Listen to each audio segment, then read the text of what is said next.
তা কি রেশমা, অনেক দিন তো বাপের বাড়ি যাস না, তা কবে যাবি আবার? দেখো দিদি, সত্যি একটা কথা বলি, সকালবেলা আমার না বাপের বাড়ি যেতে ইচ্ছে করে না। সে কি রে, কেন? আমার বাপের বাড়িতে গেলে কি হবে? সেখানে করার তো কেউ নেই গো। কি বলছো গো রেশমা? আমি তো শুনেছিলাম তোমার এক দাদা আছে। আশা করছি তোমার দাদার বিয়ে হয়েছে। তা হয়নি আবার। দাদা বিয়ে হয়ে যাকে ঘরে এনেছে তার কারণেই তো আর বাপের বাড়ি যেতে ইচ্ছে করে না। কেন রেশমা, তোমার বৌদিটি কি খুব কৃপণ নাকি? তোমরা গেলে আদর আপ্যায়ন তেমন করে না? শুধু কি কৃপণ গো দিদি, কৃপণের সাথে সাথে মুখে খুব চ্যাটাং চ্যাটাং কথা। শুনলে তোমার গা মাথা জ্বলে যাবে, মনে হবে তখনই সেখান থেকে পালিয়ে যাই। সেই কারণেই আমার যেতে ইচ্ছে করে না। তা যা বলেছ রেশমা, মা বাবা মারা গেলে বাপের বাড়ির সঙ্গে সম্পর্কটা কেমন যেন হালকা হয়ে যায়, যেতেই যেন আর ভালো লাগে না। সেই আর কি, বাবা মার টানটাই বড় টান, বাকি আর কিছু মনে হয় না। আমাদের নতুন বউ তো শুনছি বাপের একমাত্র মেয়ে, বাড়ি গেলে খাতির যত্ন নিশ্চয়ই দারুণ করা হয়। হ্যাঁ রেশমা, সে তো হবেই, কিন্তু আমি তো তাকে বাপের বাড়ি খুব একটা যেতে দেখি না। যাবে কি করে? আমাদের রাতুলের তো অফিসে অনেক কাজ থাকে, ছুটিই পায় না, তাই জন্য হয়তো যেতে পারে না। চলো দিদি, সকালবেলা লোককে নিয়ে আলোচনা করলে হবে না, ঘরে মেলা কাজ পড়ে আছে, সে সমস্ত কাজ গিয়ে উদ্ধার করতে হবে। হ্যাঁ হ্যাঁ রেশমা, কাজ তো সবারই আছে। চলো, এবার গিয়ে কর্তাদের জন্য আবার খাবার প্রস্তুত করতে হবে, তারা আবার কাজে বের হবে। গিন্নি, আরে ও গিন্নি, কোথায় গেলে? তোমার কি হলো? তাড়াতাড়ি আমাকে ব্রেকফাস্টটা দাও, খেয়ে দিয়ে আবার কাজে বেরোতে হবে, না হলে তো লেট হয়ে যাবে। আজকে ডিমটা দিইনি কেমন? কেন গিন্নি, ডিম কি শেষ হয়ে গেছে? আসলে বাকি দুটো ডিম পচা গো, আসলে অনেক দিন আগে কেনা হয়েছিল তো, তাই মনে হয় খারাপ হয়ে গেছে। ওই জন্যই তো তোমাকে বলি যে প্রত্যেকদিন সকালবেলায় আমার সাথে সাথে তুমি নিজেও একটা করে ডিম সেদ্ধ খাও। না গো, তুমি যাই বলো, সকালবেলায় আমার ডিম সিদ্ধ খেয়ে হজম হয় না, শরীরটা কেমন করে। ওটা তোমার মনের ভুল গিন্নি, তুমি যতক্ষণ না মন ঠিক করছো ততক্ষণ কিছুই হবে না। হয়তো তুমি ঠিকই বলছো, কিন্তু আমি আমার মনকে কিছুতেই বোঝাতে পারি না। আচ্ছা গিন্নি শোনো, আগামী পরশু থেকে পরপর দুদিন আমার অফিস ছুটি আছে, চলো একবার শ্বশুরবাড়ি থেকে ঘুরে আসি। সত্যি বলছো তুমি? সত্যি আমরা যাব? হ্যাঁ গিন্নি হ্যাঁ, আমরা পরশুদিন আমার শ্বশুরমশাই আর শাশুড়ি মায়ের সাথে একটু দেখা করে আসি, চলো। ঠিক আছে গো, আমি আজকেই মাকে ফোন করে জানিয়ে দিচ্ছি যে আমরা যাচ্ছি। সত্যি, বাবা মা অনেক খুশি হবে আমাদের অনেক দিন বাদে দেখে। হ্যাঁ সে তো হবে বটেই, তারাও অনেকদিন আমাদেরকে দেখেনি, তাদেরও তো বয়স হচ্ছে। হ্যাঁ গো, এই তো মা কবে ফোন করে বলছিল তোমার জন্য মন খারাপ করছে খুব। হ্যাঁ গো, সেই জন্যই তো আমরা যাব। তুমি তো একটা কাজ করতে পারো, আমরা তো দুজনেই এই ঘরটায় থাকি, তোমার মা বাবাকে তো আমাদের কাছে এসে থাকতে বলতে পারো। না গো, তাদের বলে লাভ নেই, তারা আমাদের মাতৃভূমি ছেড়ে কোনোদিনই এখানে আসবে না। হ্যাঁ সে অবশ্য ঠিক, কেউ তার মাতৃভূমি ছেড়ে যেতে চায় না গো। আচ্ছা তুমি আজকে থেকেই গোছগাছ শুরু করে দাও, আর তোমার বাবা মার জন্য কিসব আনতে হবে আমাকে একটু বলে দিও। বাবার জন্য একটা পাঞ্জাবি আর মায়ের জন্য একটা শাড়ি নেবে, তাহলেই হবে। ঠিক আছে তাই হবে। আর হ্যাঁ, তোমার মাকে ফোন করে বলে দিও তোমার বাবা যেন আবার জামাই আপ্যায়নের জন্য প্রচুর আয়োজন না করে। ঠিক আছে, আমি বলে দেব, তবে তোমার নাম করেই সবকিছু বলবো। হ্যাঁ তাই বলবে, বলবে আমরা কদিন একটু আনন্দ করতে যাচ্ছি, যা করবার আমরা গিয়ে করব, শুধু শুধু ওদের ব্যস্ত হতে হবে না। ঠিক আছে গো, তুমি এখন খেয়ে নাও, তোমার আবার অফিসে যেতে দেরি হয়ে যাবে। দূর বাবা, এসব কুটে গোয়ালাদের নিয়ে হয়েছে আমার যত জ্বালা। কখন সেই সকাল হয়েছে এখনো পর্যন্ত আসবার নাম নেই। এখন কখনই দুধ দোহাবে আর কখনই বাজারে নিয়ে গিয়ে বিক্রি করবে, এই চিন্তা আমি আর মাথায় নিতে পারছি না। বাবারে বাবা, এই যে গোয়ালা, এই তোমার কি ব্যাপার বলো দেখি। কেন বাবু, কি হলো? কি হলো মানে? সকাল সেই কখন হয়েছে তার খেয়াল আছে? তুমি এরপর কখন দুধ দোহাবে? কেন বাবু, এই সময় তো ঠিক সময়। এর থেকে আর কত সকালে আসবো বলুন তো? সারাদিনের খাটনিতে তো একটু ঘুমোতে হবে তো, নাকি? মুখে মুখে তর্ক করো না ছোকরা। দেরি করলে মানুষ খাঁটি জিনিস খেতে পারে না, বুঝলে? এটা আবার কেমন ধরনের কথা? আজকালকার ছেলে ছোকরারা দেখি কিছুই জানে না। এই যাও যাও, এখন দুধ দুয়ে নাও, যাও। কই গো, শুনছো? কি করছো তুমি এখানে দাঁড়িয়ে? কি আর করবো গিন্নি, রাখাল এসেছে, আমি দাঁড়িয়ে আছি। অ আচ্ছা শোনো, তোমার জন্য একটা সুখবর আছে। সুখবর? হ্যাঁ হ্যাঁ, বলো দেখি কি সুখবর আছে। সকালবেলায় সুখবর শুনতে খুবই ভালোই লাগে। পরশুদিন তোমার মেয়ে জামাই আসবে। বলো কি গো, এই যে তুমি দারুণ খবর শোনালে। হ্যাঁ গো, এইমাত্র নীলিমা ফোন করেছিল। ফোন করে জানালো আমাদের জামাই বাবাজি বলেছে অফিসে নাকি কদিন ছুটি আছে, তাই জন্য এখানে এসে আমাদের সাথে দেখা করে যাবে। বাবা বাবা, এই যে দারুণ ব্যাপার। তাহলে ঠিক আছে গিন্নি, আমরা আজকে থেকে আয়োজন শুরু করে দিই। আজকে থেকে আবার কি আয়োজন করবে? হ্যাঁ, তুমি শোনো, নীলিমা বলেছে জামাই ওকে বলেছে নাকি কোনো কিছু বেশি আয়োজন না করতে। আরে গিন্নি, জামাইরা ওরকম একটু আধটু বলে থাকে। তোমার মনে নেই, আমি যখন শ্বশুর বাড়ি যেতাম ঠিক এমন কথা আমিও বলতাম, কিন্তু তোমার বাবা কি আমাকে ছেড়ে কথা বলতো? সে কি খাবার দাবারের আয়োজনটাই না করতো। যাক বাবা, এতদিনে তুমি তাহলে স্বীকার করলে যে আমার বাবা তোমার জন্য ভালো মন্দ খাবার আয়োজন করত। আরে গিন্নি, তুমি এখন আবার ঝগড়া করতে বসো না যেন। এই সবে সকাল, এখনো অনেক বেলা বাকি আছে। বাবু, এই আমাকে আপনি বললেন যে বেলা হয়ে গেছে, আবার এখন বলছেন সকাল? রাখাল, তোমাকে যেটা করতে বলেছি তুমি সেটা করো।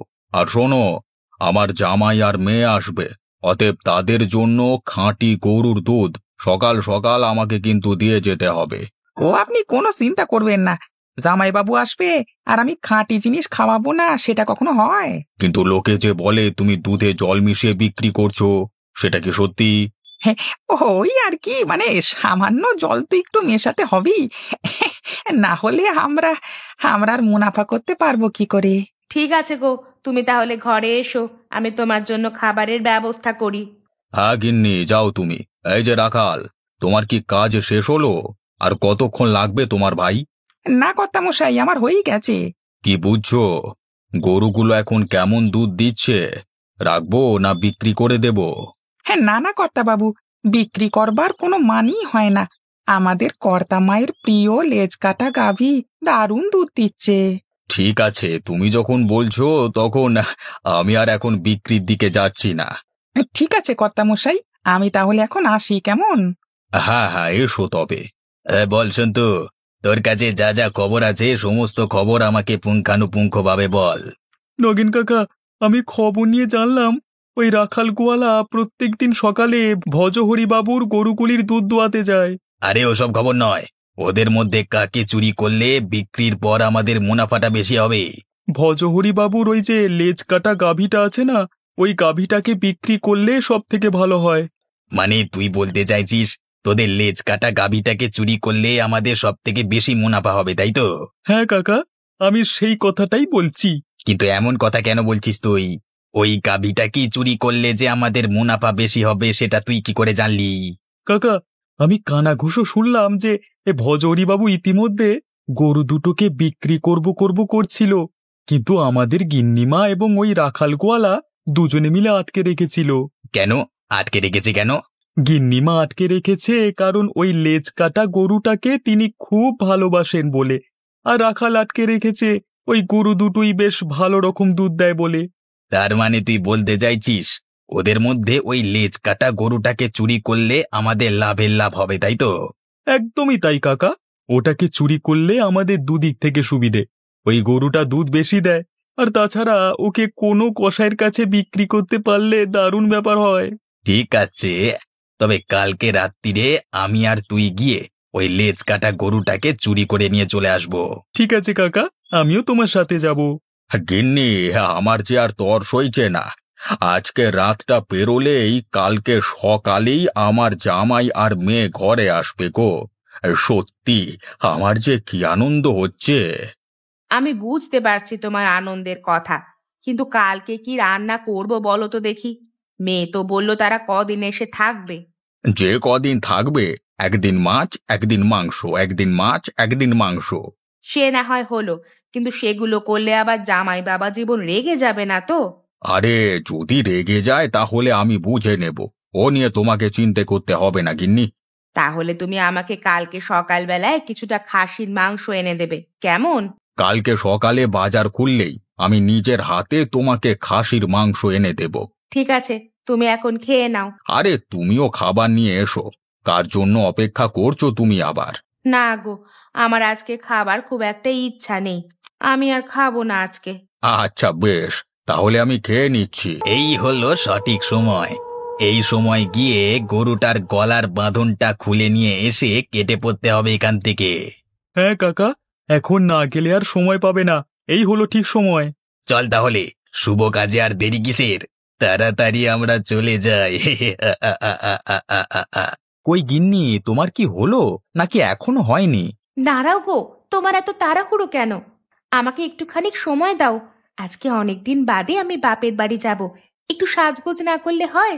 সবই ঠিক আছে, কিন্তু সাজগোজের চক্করে বাবা আর মায়ের জন্য যে উপহারগুলো আনলাম সেগুলো ব্যাগে ভরতে ভুলো না যেন। হ্যাঁ হ্যাঁ, সেসব আমি ভুলিনি গো।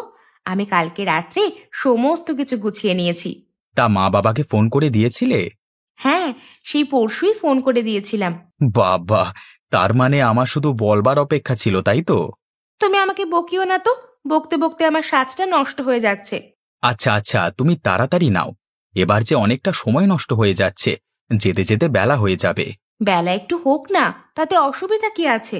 তুমি বুঝতে পারছো না, আজকে আমরা যাব, তোমার মা বাবা নিশ্চয়ই আমাদের জন্য উপোস করে বসে থাকবে। ও হ্যাঁ, এটা তো আমার মাথায় আসেনি। তাড়াতাড়ি নাও। আজকে দেখবো ভজহরি বাবু কি বলে। আজকে সকাল সকালই যাচ্ছি, জামাইবাবু আসবার কথা আছে আজকে। আজকে তাড়াতাড়ি দুধ দুইয়ে জামাইবাবুর জন্য খাঁটি দুধ দিতে হবে। আজকে আর কোনো রকম ভুল হবে না। হ্যাঁ দেখবো কর্তাবাবু আজকে আমাকে কি করে কথা শোনায়। হ্যাঁ হ্যাঁ। আরে গিন্নিমা, আপনার লেজ কাটা গরুটা গেল কোথায়? তাকেই তো খুঁজে পাচ্ছি না বাবা, সকাল থেকে তো খুঁজেই পাচ্ছি না তাকে। কিন্তু এমন হওয়ার তো কথা নয়, আপনার অনেক দিনের পুরনো গাভী, ও তো এইভাবে পালিয়ে যাবে না। রাখাল দেখ না, আজকের দিনে কি অঘটনটাই না ঘটে গেল। আজকে আমার মেয়ে জামাই আসছে, তারা এসে এসব দেখলে কি ভাববে বল দেখি। ও জামাইবাবু কিছু ভাববেন না, কিন্তু গরুটা গেল কোথায়? তাকে কেউ কি চুরি করে নিয়ে গেল? চুরি? আমাদের এখানে? কিন্তু হঠাৎ করে আমাদের এখানে চুরি শুরু হবে কেন? গিন্নিমা, আমি দেখে আন্দাজ করছি মাত্র। আমি যতদূর বুঝেছি, ওই গাভী আপনাদের গোয়াল ছেড়ে চলে যাবে না। ওকে নিশ্চয়ই কেউ রাতের অন্ধকারে নিয়ে চলে গেছে। কিন্তু রাখাল, এই কাজটা কার হতে পারে বলে তোমার মনে হয়? আমার মাথায় তো কিছুই আসে না। আমাকে একটু সময় দিন কর্তাবাবু। আমি থাকতে আপনার গাভীকে আপনার থেকে কেউ আলাদা করতে পারবে না। কিন্তু তুমি কি করবে রাখাল? আমাদের ভাগ্যটাই যে খারাপ। কি ব্যাপার, এখানে কি হলো? সবাই এমন মন খারাপ করে দাঁড়িয়ে আছেন কেন? আর বলবেন না জামাইবাবু, সকালবেলা এসে দেখি আমাদের গিন্নি মায়ের লেজ কাটা গাভীটা চুরি হয়ে গেছে। সে কি মা, চুরি হয়ে গেছে মানে? কিভাবে হলো? কখন হলো এসব? রাতের অন্ধকারে এই ঘটনা ঘটেছে, আমরা কিছুই জানতে পারিনি। ইস, এসেই যে এমন একটা খারাপ খবর শুনতে হবে আমি বুঝতে পারিনি। না বাবা, তোমরা অনেক দূর থেকে এসেছো, খুবই ক্লান্ত হয়ে গেছো তোমরা। তোমরা বরং বিশ্রাম নাও গিয়ে। না বাবা, এই পরিস্থিতির পর তো আর বিশ্রাম নিলে হয় না। আমার শাশুড়ি মায়ের একটা মূল্যবান জিনিস চুরি গেছে, এখন আমি বসে বসে বিশ্রাম নেব, সেটা তো হয় না। আপনি ঠিক বলেছেন জামাইবাবু, চলুন আমরা দুজনে মিলে বরং একবার ঘুরে দেখি। হ্যাঁ চলো, আমার বিশ্বাস আমরা একটু খোঁজাখুঁজি করি, তাহলে আমরা ঠিক গাভীটাকে আবার খুঁজে পাবো। কাকা, আমরা কিন্তু ভুল করলাম, কালকে রাতের মধ্যেই গরুটাকে অন্যত্র কোথাও রেখে দিয়ে এলে ভালো হতো। কোথায় রাখবো? আমার কাউকে বিশ্বাস হয় না, সব করা ধান্দাবাজ। সুযোগ পেলেই যে গরুটাকে অন্য জায়গায় বিক্রি করে দিত না, তার কি গ্যারেন্টি আছে? তা অবশ্য ঠিক কথাই বলেছ, কিন্তু আমার মনে হয় গরুটাকে অন্য কোথাও পাচার করে দিলেই ভালো হতো। আমার মন বলছে এখন নিশ্চয়ই কেউ খুঁজতে খুঁজতে এখান পর্যন্ত চলে না এলে হয়। কে খুঁজবে? ওরা জানতেই পারবে না যে আমরা চুরি করেছি। কোনো প্রমাণ তো ফেলে রেখে আসিনি। হ্যাঁ, সেটা অবশ্য ঠিকই বলেছ। এই যে নগেন, তোর সাথে আমার কিছু কথা আছে। হ্যাঁ, কি কথা বল না, কি হলো? কালকে রাত্রিবেলায় আমাদের কর্তাবাবুর গরুটা চুরি গেছে। তা তুই সেই গরু সম্বন্ধে কিছু জানিস? গরু চুরি গেছে? সে কি? আমাদের গ্রামে গরু চোরের অত্যাচার কবে থেকে বাড়লো আবার? মা, আমি কি তোর গোয়াল ঘরটা একবার দেখতে পারি? না, আমি শুধু শুধু কেন তোকে আমার গোয়াল ঘরের ভেতরে ঢুকতে দেব? আরে তোর ভয় নেই, আমি তো একজন গোয়ালা। যদি তোর গরু থাকে তাহলে আমি তোর কোনো ক্ষতি করব না। না না, আমার গোয়ালে প্রবেশ করবার কোনো মানই হয় না। তোরা যা এখান থেকে, আমার অনেক কাজ আছে। গ্রামের আর সকলের ঘরে আমরা ঘুরে এলাম, কিন্তু কেউই আমাদেরকে গোয়ালে প্রবেশ করতে বারণ করেনি। তার মানে আপনি কি বলতে চাইছেন? আমার মনে হচ্ছে আপনি সেই চোর যে কালকে রাতের বেলায় গরু চুরি করে এনে নিজের গোয়াল ঘরে ঢুকিয়ে রেখেছেন। মুখ সামলে কথা বলবেন। আপনি কোথাকার কে মশাই? এখানে এসে আমাকে বেইজ্জত করছেন? রাখালদা, এই লোক ওভাবে মানবে না। তুমি বরং জোর করে গিয়ে গোয়াল ঘরে একবার ঢুকে দেখে এসো। আমি এক্ষুনি যাচ্ছি জামাইবাবু। আরে কি হলো? ওরা এইভাবে পালিয়ে গেল কেন? তার মানে কি? তার মানে এরা দুজনেই আমার শাশুড়ি মায়ের লেজ কাটা গাভীটিকে চুরি করে নিয়ে এসেছে। ওই তো আমাদের গাভীটা। তো তোমরা একে কোথায় পেলে? কিন্তু বা আমি একটা কথা বুঝতে পারছি না, নগেন এরকম বোকামি করলো কেন? ও যদি গরুটাকে এত কষ্ট করে চুরি করে নিয়ে যায়, তাহলে গরুটাকে নিজের গোয়াল ঘরে রাখলো কেন? আসলে সময় পাইনি বাবা। সকালের মধ্যেই যে আমি আর রাখালদা গিয়ে সেখানে উঠব, নগেন সেটা বুঝতে পারিনি। সেই কারণেই তো হাতে নাতে ধরা পড়তেই সেখান থেকে এক দৌড়ে পালিয়ে গেল। তবে এটা মানতেই হবে, আজকে রাখালদা যদি না থাকতো তবে কিছুতেই আমার শাশুড়ি মায়ের লেজ কাটা গাভীটিকে উদ্ধার করতে পারতাম না। সে তো বটেই। আজকে যদি তোমরা দুজনে না থাকতে, তাহলে আমি আমার গাভীটিকে কোনো দিনই ফেরত পেতাম না।